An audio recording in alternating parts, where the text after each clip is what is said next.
Hi everybody, my name's Zan and thank you for joining us today. We're going to have a quick chat with some of my colleagues and a guest. So we've got Ben, Siraj and Shahina from All Class Group. And today we're going to be talking about how businesses have been hit by COVID. So we're going to look at some of the winners, some of those who have struggled, and for any other businesses out there who are looking to kind of get through this pandemic, we're going to try and share some tips on how you can turn around your business. So pretty much every business around the world has been affected by COVID in some way. Many have even been forced to close, whilst others have actually had a flood of new customers, where people may not even have heard of that company before. So let's get started. So does anyone have any thoughts? Who do you think has done really well out of this? Yeah, well, I was just saying the other day, I originally heard that sort of Hermes was having a little bit of issue, but then looking a little further into it, they've just invested about 30 million in expanding their operations due to sort of the home shopping that everyone's clearly doing. So they're creating about sort of 10,000 new jobs. So I guess anybody in that sort of space is seeing quite the benefit from everybody being at home, really. And beyond that, I was one of the impacts I guess everyone's having is there's a lot more expectations that as companies are going to continue to let people work from home, as well as home shopping, people will probably be spending a lot more on their homes, getting a nicer computer set up, a better internet set up, some better furniture and home improvements, I think will be a big sort of area. But yeah, just I think the delivery sector has definitely obviously seen a surge. Yeah, I've seen.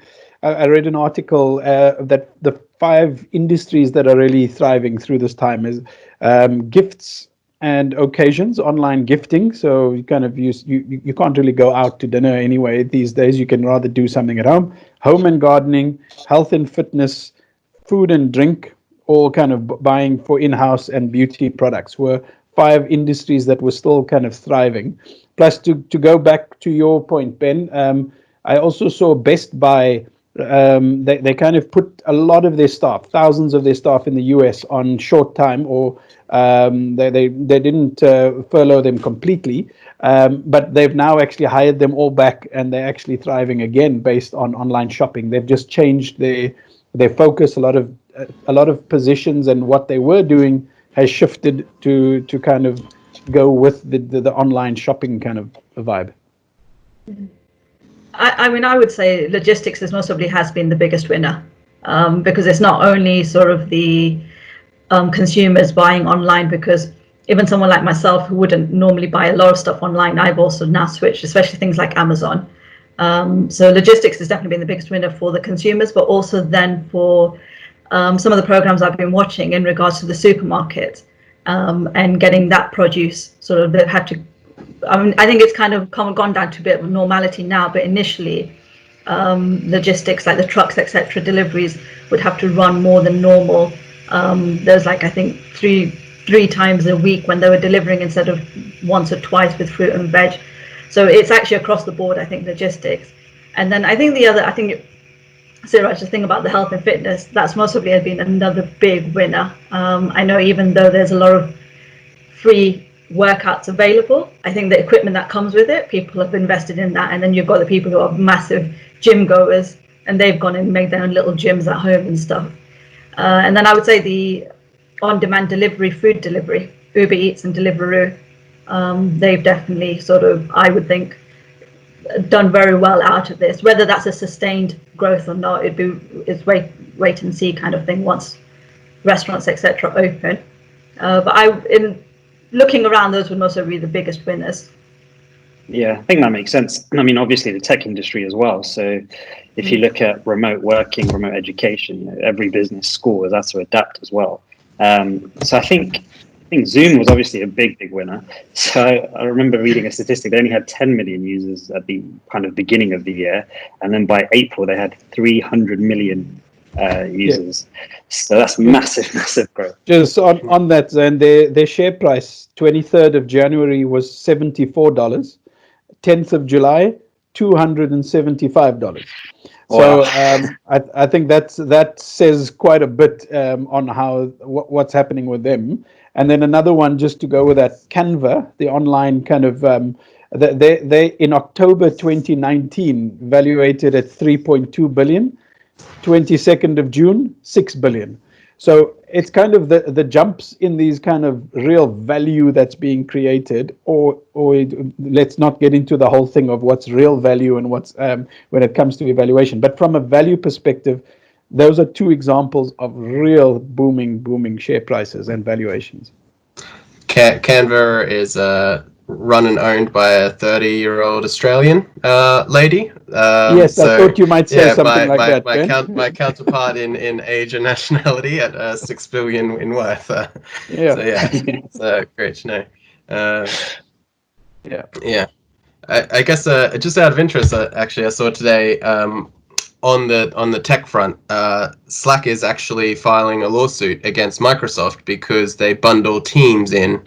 So Slack has actually had in the tech space, I imagine, you assume shot up, and I think they did have some, but probably not as much as would have been expected. Everyone starts working at home, you would have assumed everyone needs to chat online, but they haven't had as much, and now they're actually filing a sort of anti-competition lawsuit in the EU against Microsoft because they're bundling Teams, which we're coincidentally using, into their package. So that'll be interesting to see how they sort of go about trying to break that up moving forward. Yeah, it makes sense. I mean, I think the key is adapting.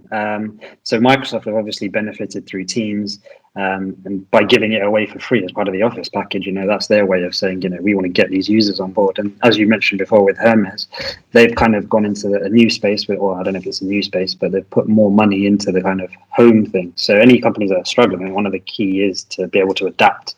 So, I mean, on that note, there's a lot of obvious ones that have struggled: hospitality, retail, travel. But kind of who would you guys say are the main kind of losers in this, and for what sort of reasons?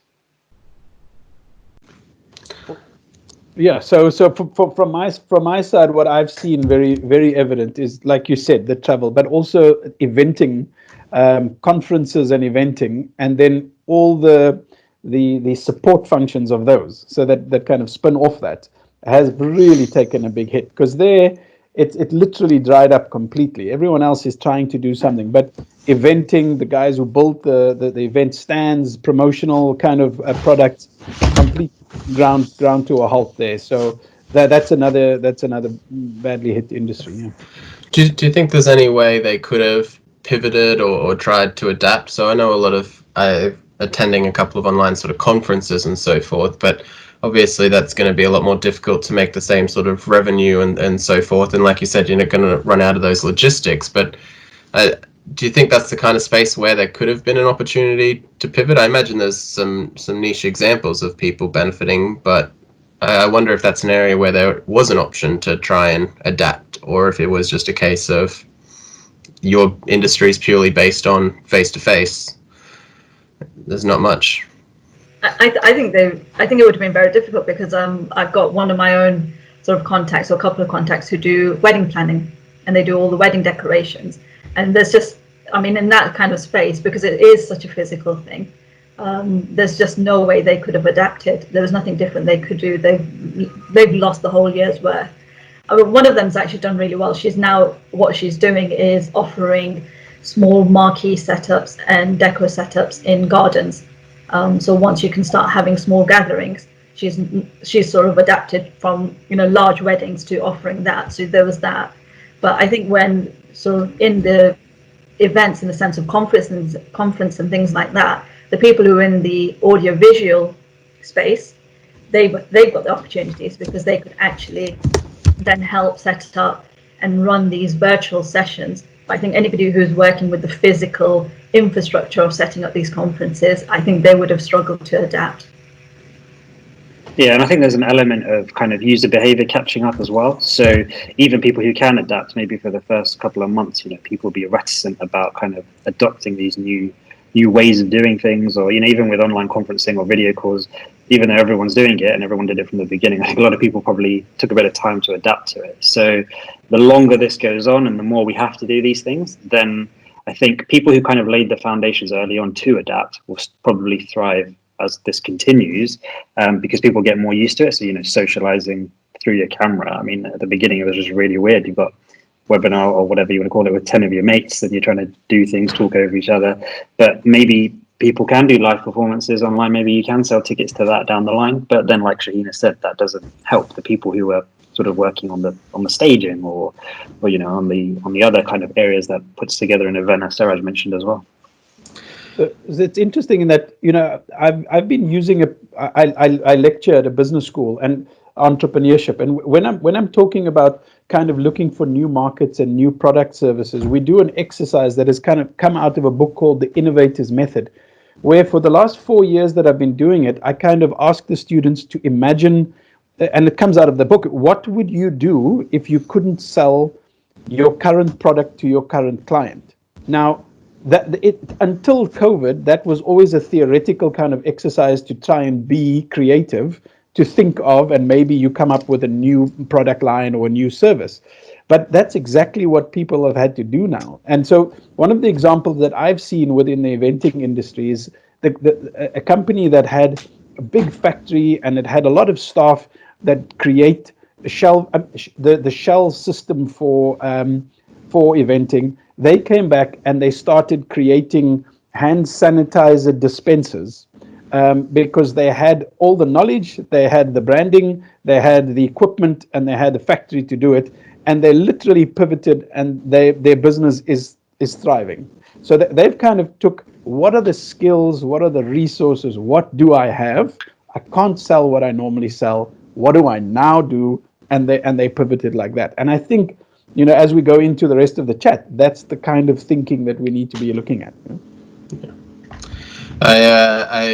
I saw just recently, actually, so Airbnb's taken a hit. I think the founder was quoted as saying, 12 years worth of building a company was all undone in 6 weeks, and 80% of their bookings obviously disappeared.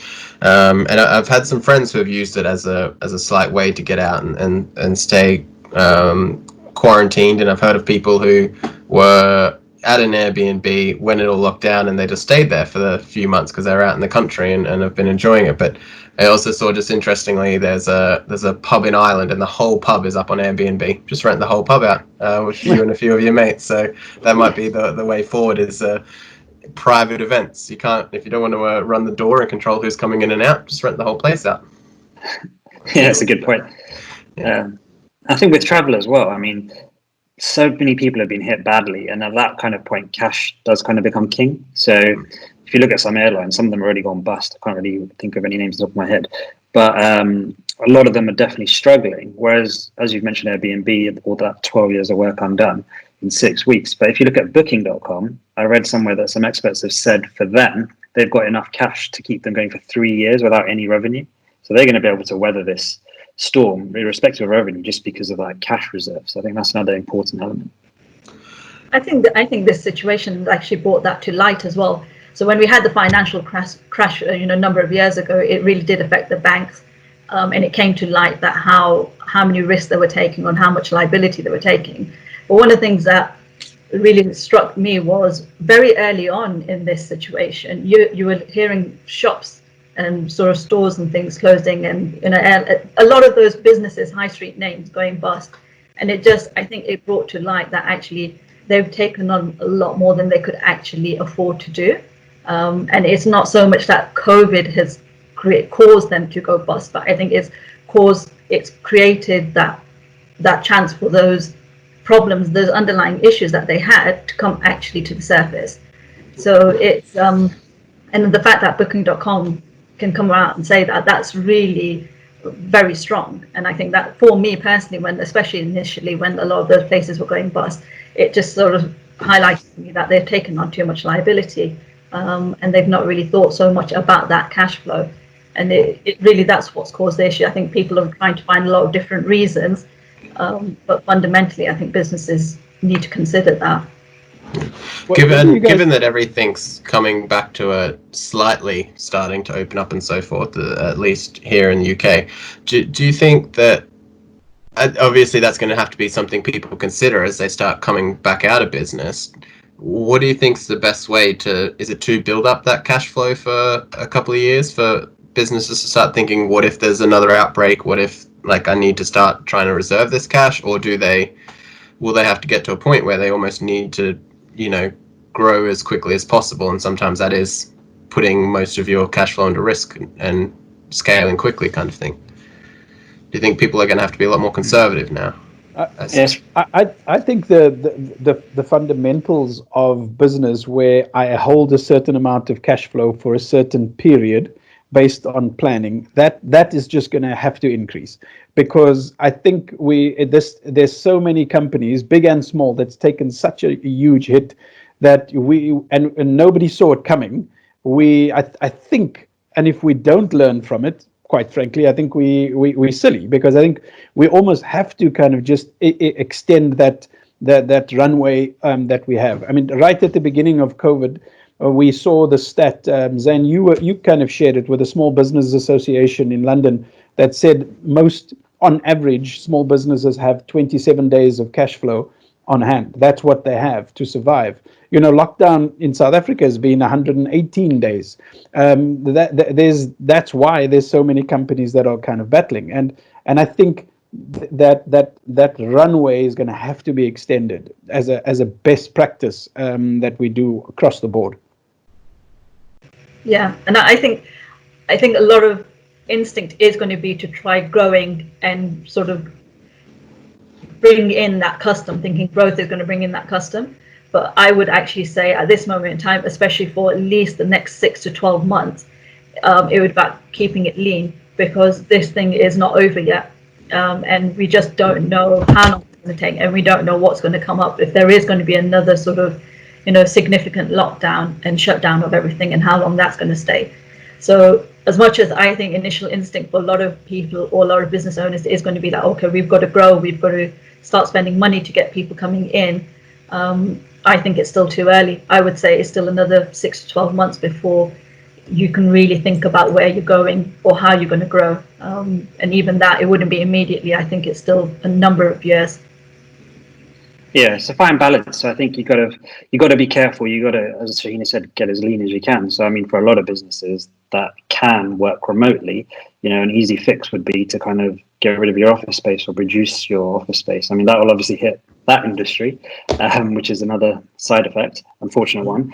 But then if that's going to help you keep more, cash flow in your business, which you should hold rather than spend, that's going to help. But then at the same time, if you can see opportunities and you can see gaps because you are pivoting your business, then you should try and put money towards that to take advantage.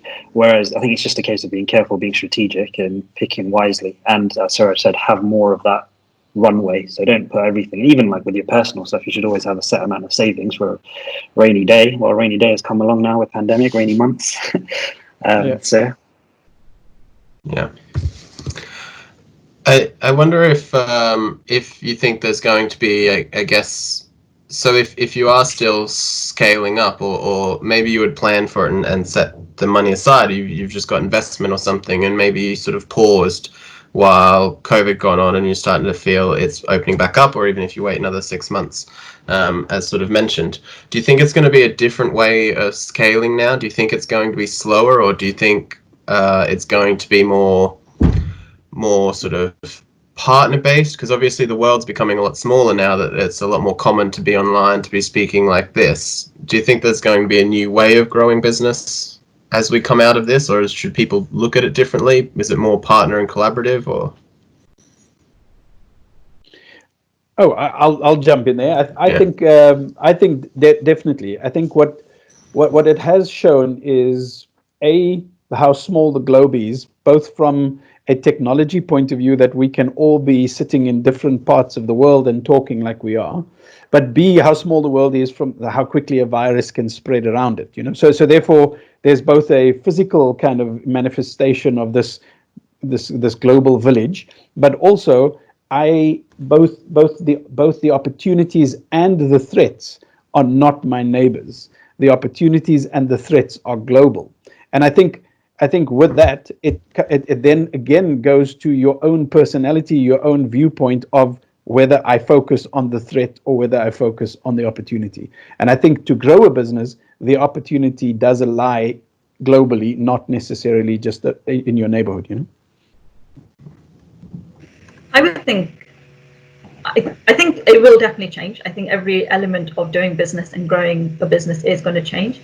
But I would think, depending on what your product is, depending on what your service offering is, that will vary how much it changes as well. I think there's some elements which potentially will stay the same. Like alongside the consultancy, I have a food business, which is an online-based business, but also, I mean, at the moment, it's sort of, within the food, sort of this food startup space as well, we're all kind of saying, well, how do we get people to taste our food? You know, a big part of what we would do in order to grow our business is to be out there and getting people to taste our food. And that's where I don't see, I mean, obviously that's all on hold at the moment, but I don't see how that can change as well, like how we could do that differently. So there's still there's some industries or some businesses where elements will still stay the same as they are. But yeah, across the board, there'll be elements that change for everyone. Some industries are actually, you know, they'll thrive off the back of this and off the changes that are being made. Especially, I think, anything to do with tech or services, where now that everyone has worked remotely, especially when it comes to service, I think they'll be able to now demonstrate very comfortably and very confidently that it doesn't matter where the team's sitting, we can get the work done. So this is going to have really boosted that, and they'll be able to, you know, sort of build up their business off the back of this now, because there was very much, I think there was a lot of reluctance, surprisingly still a lot of reluctance about having people working remotely. So, you know, this has shown that, and I think it's a common conversation where people are like, well, we're not going to go back to the offices are going to close down and stuff, which I think is a whole discussion on its own. But it's definitely proved that it can happen. You can work remotely. Yeah, sure. And I think that goes to your point, Ben, of for those particular kind of service industries or tech industries, you know, you don't necessarily have to set up an office now in another country if you want to do business in that country. You don't have to physically go there. You can now rely on a team in another country. You probably need to rely more on partners, collaboration, and you can literally have that global spread, because just like Sarah just said, it turns out the globe is actually very small and things can move around very quickly. So I think that will kind of accelerate more, and people will be able to do more global business in a straightforward way in particular industries. Others may not be so easy.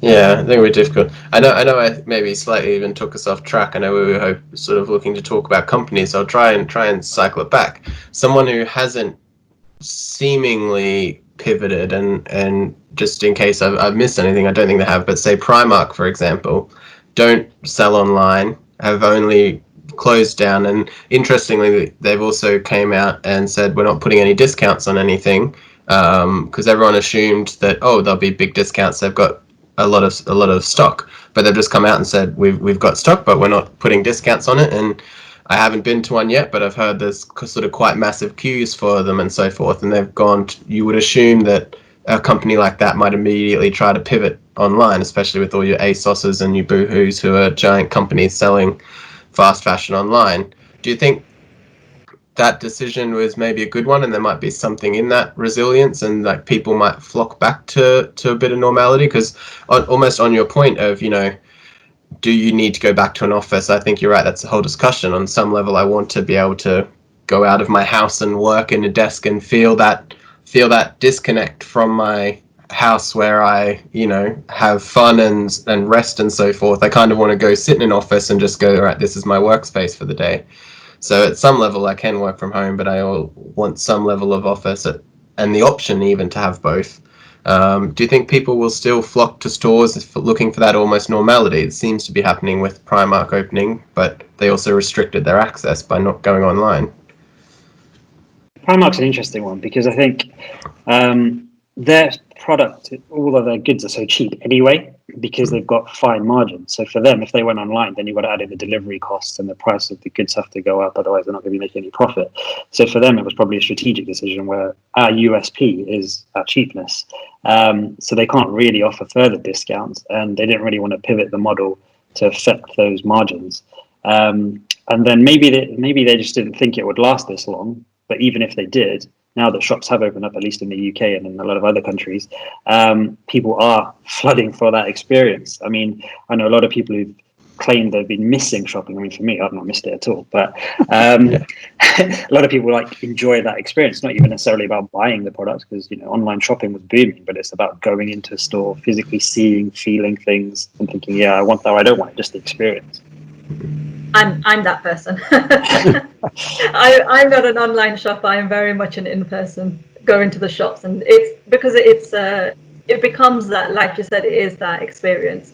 And I'm also the kind of person who likes to be able to go in, because the thing about going into a shop, you get to see all the products laid out.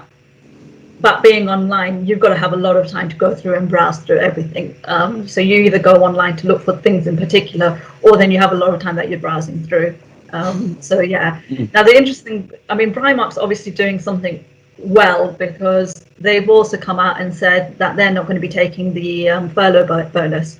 So the government are offering the £1,000 per employee coming back in January, I think, or Feb, and they've actually announced that they're not even going to be taking that bonus. So I think from a business management point of view, they must be doing something really well, because if they can afford to stay shut for 3-4 months, and on top of that, not take that sort of say, okay, we don't even want this bonus that you're offering, effectively free money for them.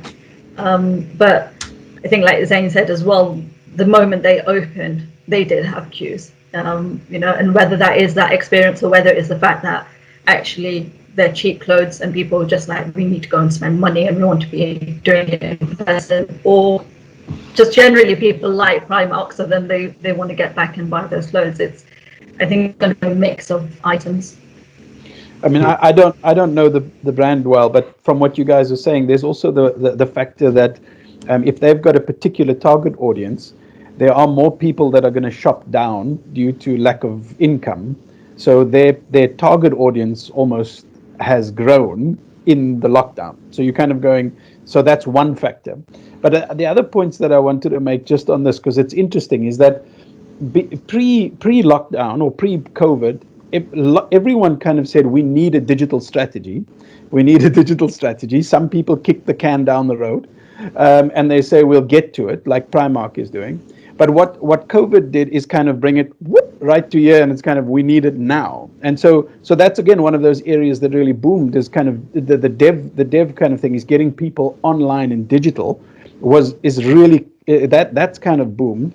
And I think even without COVID, we would, if we looked at Primark, we'd be saying, I think you're going to need a digital kind of play sometime in the future. If they can ride this wave, good for them. I still think they're going to need a digital play sometime in the future. And then last thing on this, again, I read something quite interesting when it says we often think of an online retail experience as an or, not an and, right? So you kind of either go into the shop or I shop online. And I think the new way that we should be looking at things is the and, not the or. Is what can digital do to enhance my in-store experience? And if we can get that going, I think there's a sweet spot right there. Is how do I use all the things that digital can do to enhance my in-store experience? I just think there's some, I don't have the exact answer, but I love the way the thinking around that is that if I'm in store, have I pre-looked at stuff? Have I pre-set out clothing for me to just get there and try on? Is there some way that digital can impact my in-store experience? Yeah, that'd be interesting from a trying on sort of point of view. If you could find the things you like online and go, all right, I want to try these 3 things on, and as soon as you arrive in the store, there's a booth set out for you. Your 3 things are hanging up there, and you get to go in and try them on. I think experience is what's going to potentially change, because obviously a lot of high street stores were shutting down even before COVID, just people weren't shopping in stores. But I think like Nike, for example, on Oxford Street, they feel a bit more experiential, because you'd go in there, there'd be a live DJ, they're controlling the sound in the store and so forth. And I think if you start turning it into that, even if people go into a store for an experience, whether or not they have fashion shows and different reasons to make you come in, and then you shop online, see what you like, and then you just buy it when you get home. Like, you may not have to even buy it there. Maybe the physical store is where you go to experience the clothes, and then you grab them on your way out.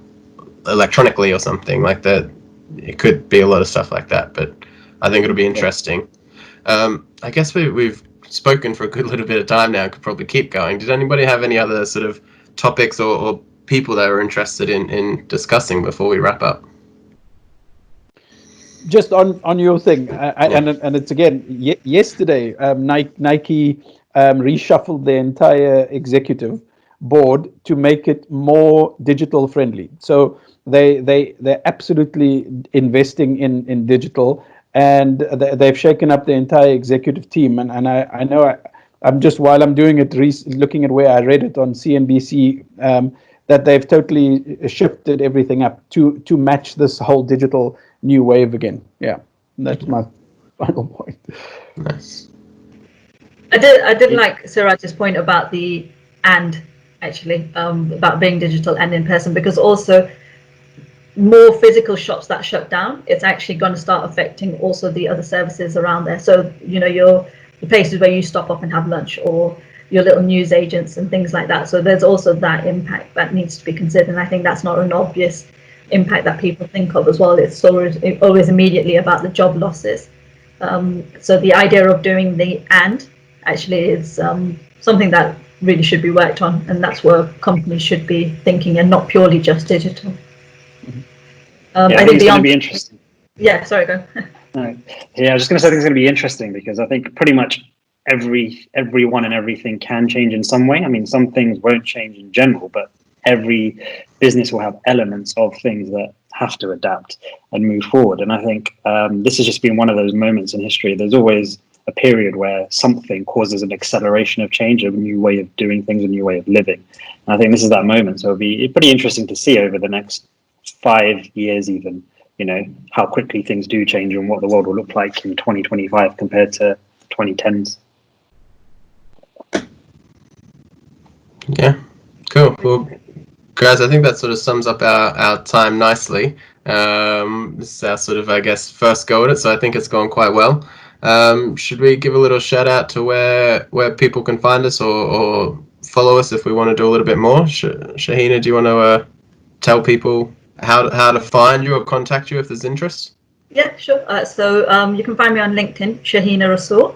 And as I mentioned earlier, I'm from O-Class Group. So we're on LinkedIn and Instagram as well. So yeah, that's the best place to get hold of me anyway, LinkedIn. Fantastic. And I guess the three of us are all very similarly on LinkedIn, or follow us on centuroglobal.com. And yeah, we'll hope to see everybody next time, I guess.